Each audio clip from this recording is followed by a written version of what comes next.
Hal penting lainnya di dalam metode mengalokasikan biaya Departemen Jasa adalah penentuan tarifnya.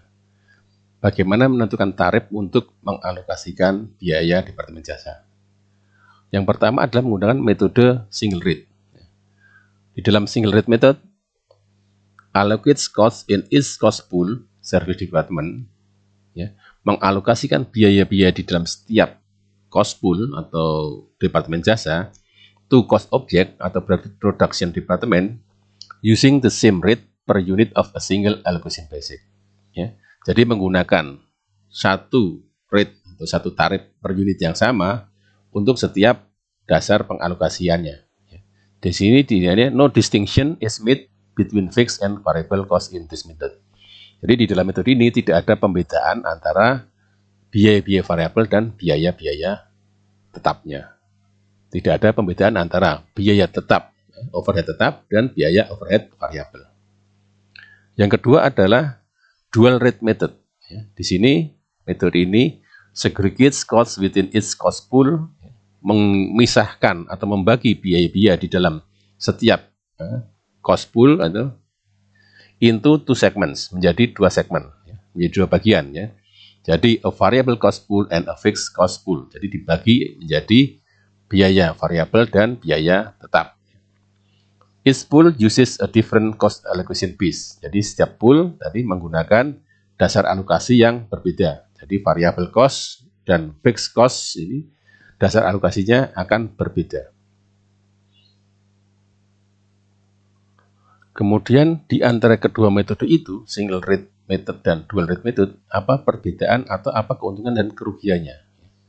Di sini dikatakan bahwa single rate method is simple to implement. Jadi metode single rate, tarif tunggal, adalah sederhana untuk diimplementasikan.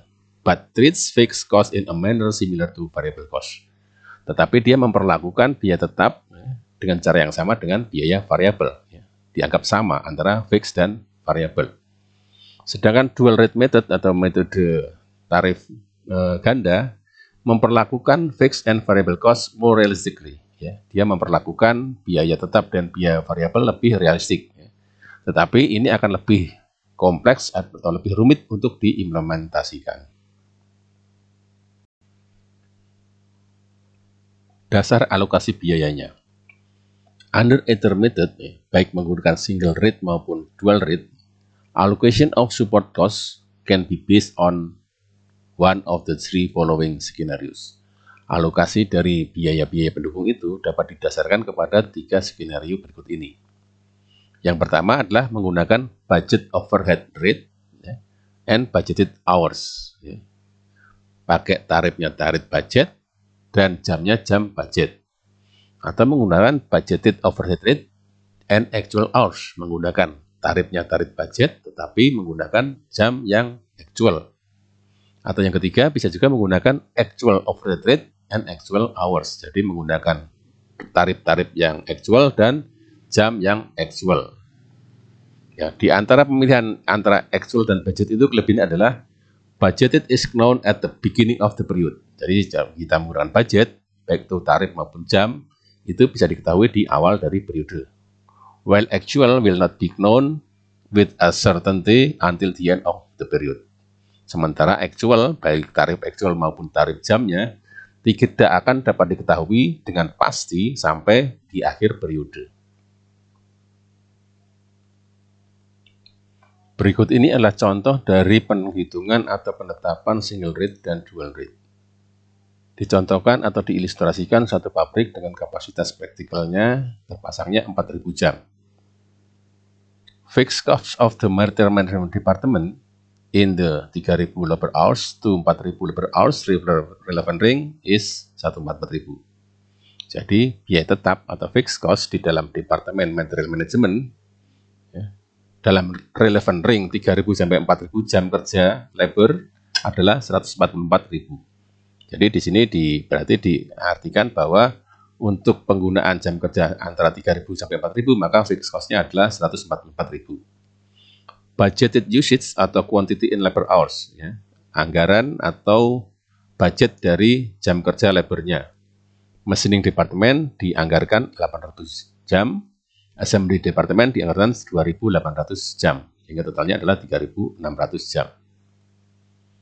Budgeted variable cost per material handling labor hour in 3.000 labor hours to 4.000 labor hours relevant ring is $30 per hour use. Jadi anggaran untuk jam kerja material handling dalam relevant ring 3.000 sampai 4.000 jam adalah $30 per jam yang digunakan.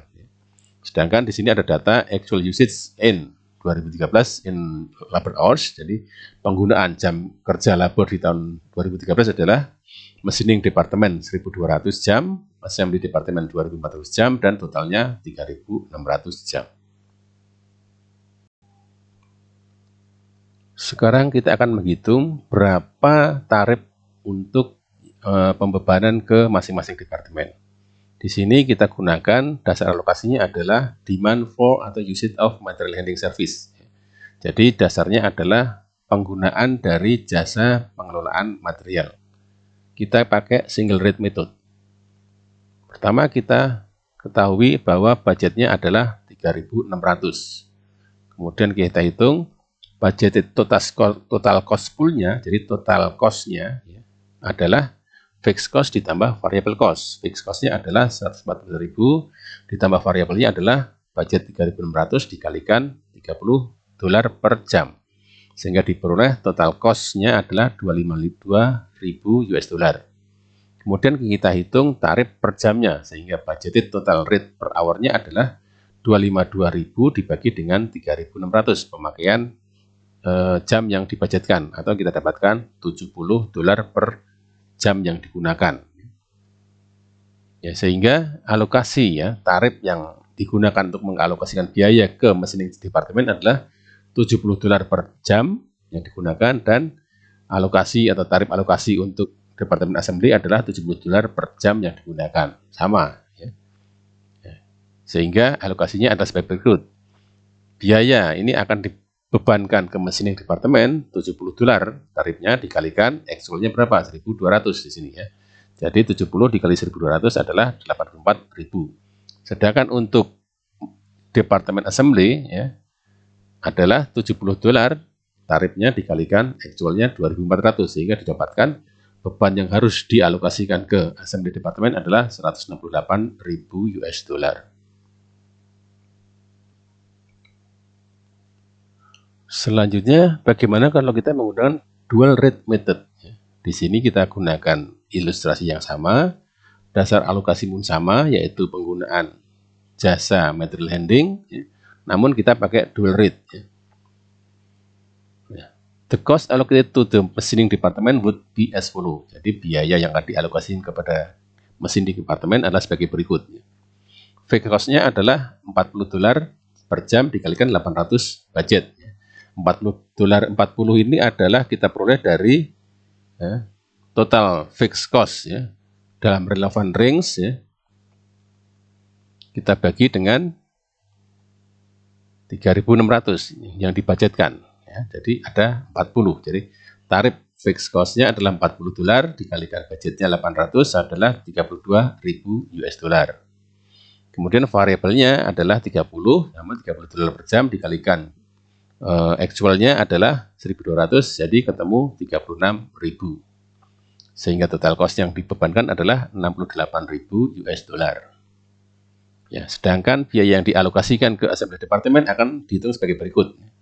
Fixed cost-nya 40 sama tadi, total fixed cost dibagi budgeted hours-nya $40 dikalikan 2.800. Budgetnya adalah 2.800 jam. Jadi 112.000 US dollar.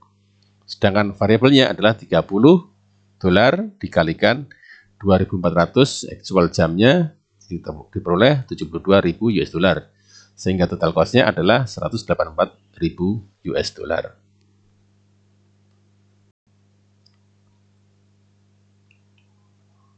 Kasus yang kedua adalah bagaimana perhitungan single rate method sama dual rate methodnya jika dasar alokasi adalah supply of capacity, ketersediaan kapasitasnya. Tadi adalah dasarnya adalah penggunaan jam, sekarang adalah kapasitas yang tersedia. Di sini bisa dihitung sebagai berikut ya.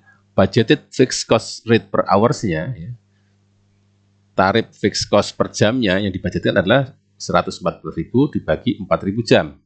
Karena dia kapasitasnya adalah 3.000 sampai 4.000, ya. Dia sampai 4.000, ya. Supply of capacity-nya 4.000, sehingga per jamnya adalah $36 per jam.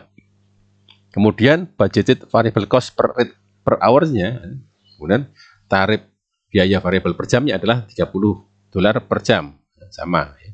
Sehingga budgeted total cost rate per hours-nya, total tarif, ya, per jamnya adalah 66. 36 ditambah 30 jadi $60 per jam. Sekarang kita hitung dengan metode single rate, ya. Maka machining department akan dialokasikan $66, ya. Kita pakai single rate berarti 66 dikalikan actualnya 1.200, sehingga akan dialokasikan 79.200. Sedangkan assembly department akan dialokasikan 66 tarif singlenya dikalikan actualnya 2.400 adalah 158.400. Ya, kemudian ada fixed cost untuk unused material handling capacity. Ada kapasitas material handling yang tidak digunakan, ya. Ada yang menganggur, kapasitas menganggurnya, yaitu $36, ya.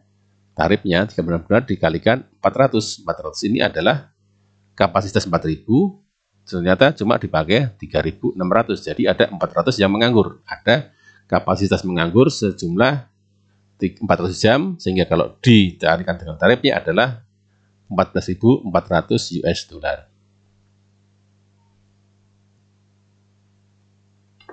Selanjutnya adalah bagaimana perhitungannya apabila kita menggunakan dual rate method, ya, dan dasar alokasinya tetap menggunakan ketersediaan kapasitas. Dengan menggunakan metode ini, maka kita akan mengalokasikan ke machining department, ya. Kalau dual rate berarti kita membedakan antara fixed dan variable. Fixed cost-nya adalah $36, ya. Tadi tidak kita hitung $36 per jam dikalikan budgetnya 800. Nah, di sini dibudgetkan 800, ya. 288.800. Kemudian variable cost-nya adalah $30 tarifnya dikalikan actualnya 1.200, sehingga 36.000.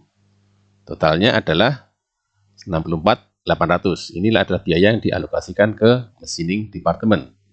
Kemudian untuk assembly department, fixed cost-nya akan dialokasikan sebesar $36 per jam dikalikan budgetnya 2.800 adalah 100.800, sedangkan actualnya adalah variable cost-nya $30 per jam dikalikan actualnya jamnya 2.400 adalah $72.000, sehingga totalnya adalah 172.800.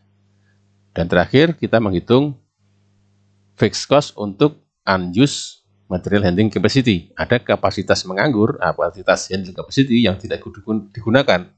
Tadi kita kapasitas 4.000 cuma dibudgetkan 3.600, sehingga jumlahnya adalah 36.000 tarif fixed cost per jamnya dikalikan kapasitas yang tidak digunakan adalah 400 jam. Diperoleh angka $14.400.